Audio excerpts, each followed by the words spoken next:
So I want to, welcome all of you here today to meet some of the influential people in the field of transcranial magnetic stimulation.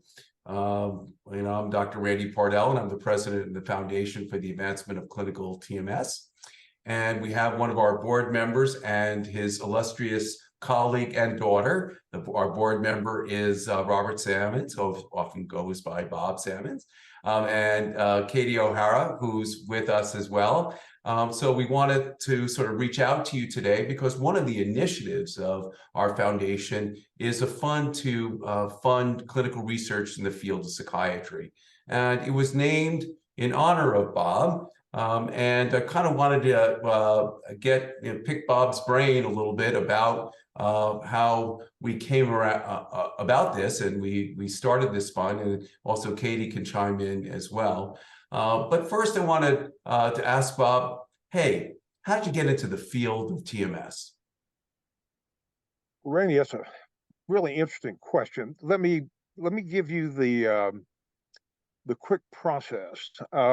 I fell in love with psychology in college, and it was just something that was very interesting. Pursued it, got a PhD in psychology. It was trained by some really good folks, and I got a lot of people better as a psychologist. But there was always a group of very nice people that had depressions that I couldn't touch.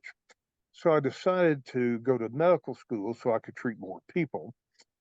And I was fortunate enough to go to medical school and got out and became a psychiatrist. And I was able to treat a lot more people with medications. But as you well know, as good as medications are, there are always a group of really nice people with a terrible illness. And in about 2005, I started reading in the magazines about this process called transcranial magnetic stimulation and how effective it was with treatment-resistant depression. So in 2006, I go to Harvard and get the training under Alvaro Pasqualeone, thinking that it was just a matter of months before TMS would be FDA approved. Well, I kind of jumped the gun. It wasn't until 2008 that it was approved.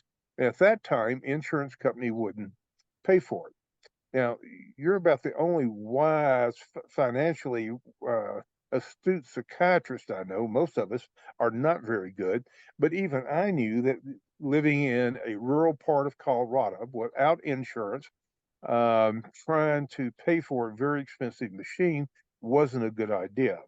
So it wasn't until about 2014 when a good friend of mine in town who had run a couple of excellent restaurants and had been black ops and CIA, came to me and asked if, had lunch and asked if I'd ever heard of TMS.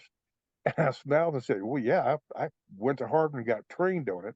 And that began our venture into doing TMS, because I always wanted to be able to provide a level of treatment to really help those who just suffer from it, because depression is such a vicious illness.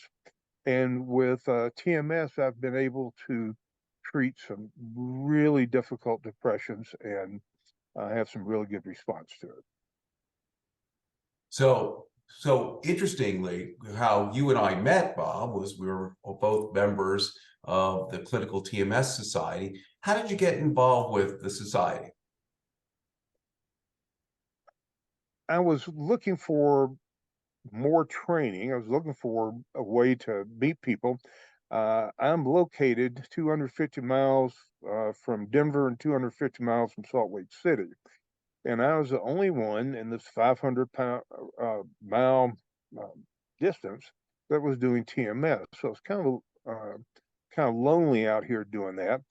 And I saw that there was a TMS society, and about a year before I joined, but there wasn't, it looked like they had a meeting and that was all. But the next year, the society was growing. They had more benefits, and I went to the meeting, and that's where we met. And it was a wonderful meeting. TMS Society is a wonderful place to be. Well, just to let everyone know about Bob, he jumped in head first, went right into everything that we were doing with the Clinical TMS Society, and people may or may not know that he was the presenter of our first slide deck. And in Bob Sammons' form, he was dressed up like Santa Claus, and it was just wonderful. And everybody loved his lecture, and was really really put his mark on our society way back then. And just great. Now, Katie, how did you get involved with the society and involved with TMS as well? Well, essentially, it was through my father. In the long-standing tradition of great fathers everywhere, he always took an interest in what was interesting me at the time growing up. And so when he became interested in TMS, I was already in the mental health field. I actually remember him going to Harvard and being so excited about TMS and its potential. And so I started reading up on it essentially so that I could talk to him about it. And the more I read about it, the more fascinated I became, because it offers so much potential to help folks that otherwise are sort of being left behind in treatment. And I became involved with the TMS Society initially through just going with my father and attending just to learn about it. And my background is in social work, counseling, supervision, and education, but my research focus is ethics. And I noticed in the trainings and in the discussions of TMS that there was essentially room for more discussion around ethics, especially as it applied to TMS technicians. Mm-hmm. And so the society was kind enough to invite me to speak on a couple of occasions about kind of ethics and TMS technician practice. And your lectures were always well received, and they always want you back, Katie. We want you back and part of the annual meeting committee to continue to do that great work for all of us.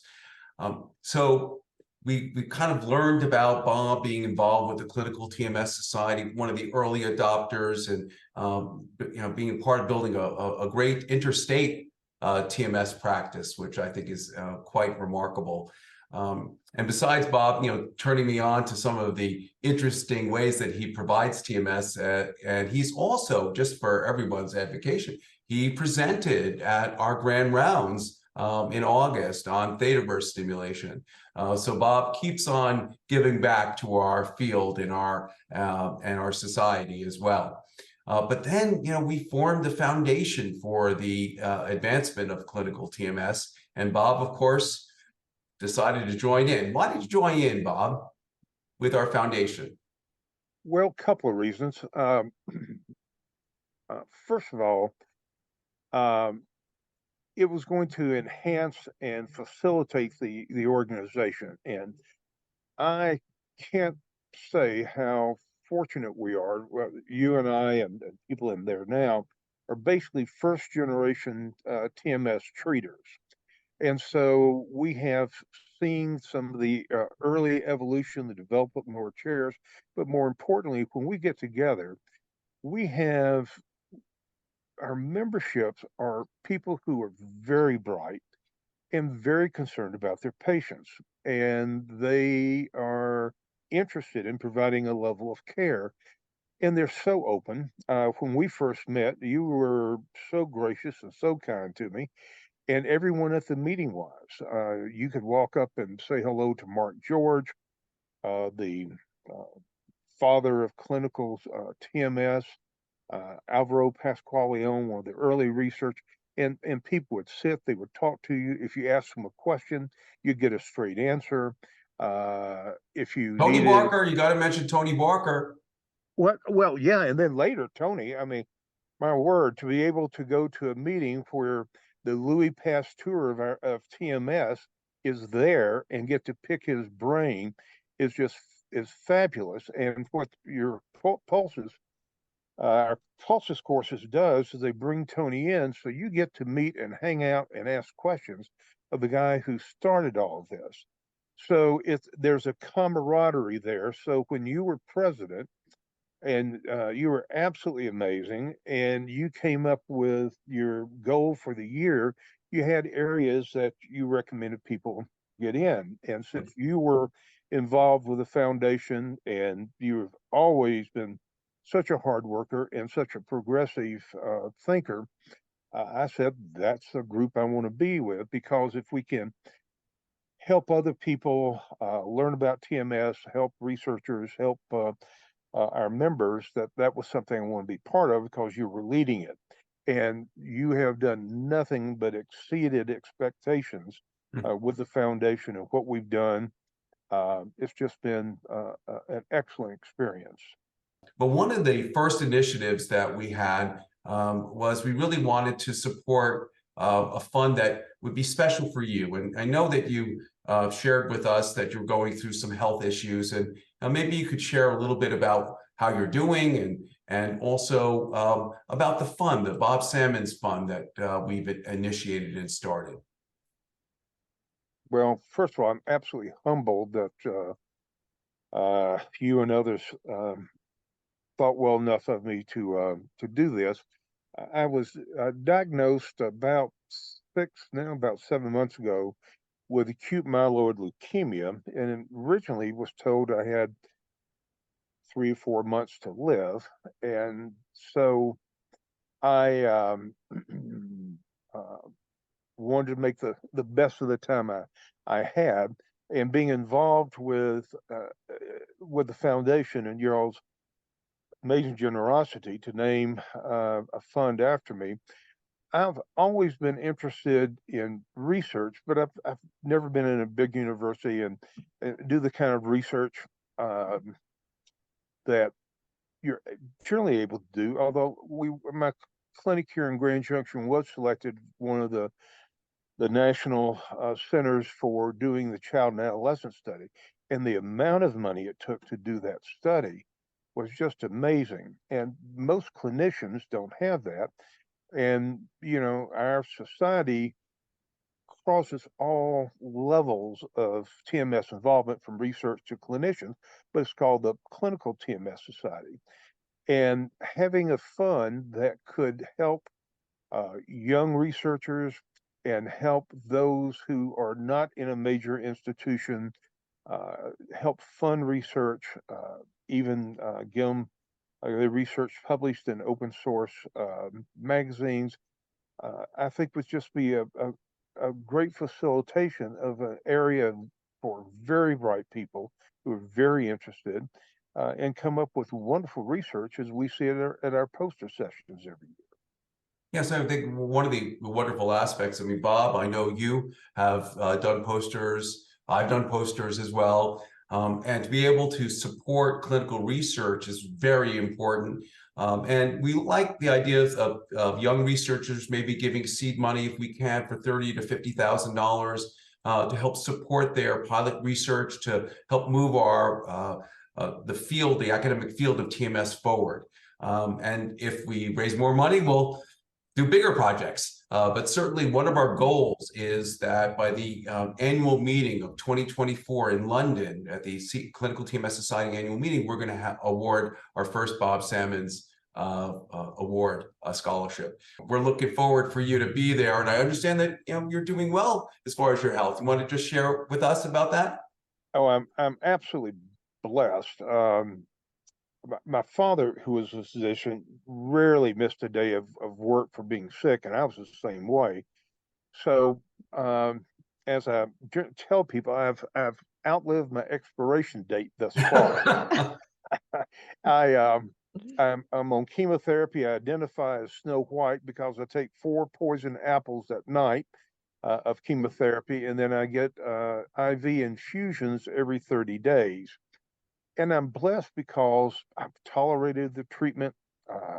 If I didn't have oncologists telling me that I was sick with a very bad illness, I wouldn't know that I was sick. So y'all have been very gracious in thinking of me, and I plan to be around come the next meeting, and the meetings are just absolute wonderful. This year I was chairman of the annual committee. It finally got to be my time.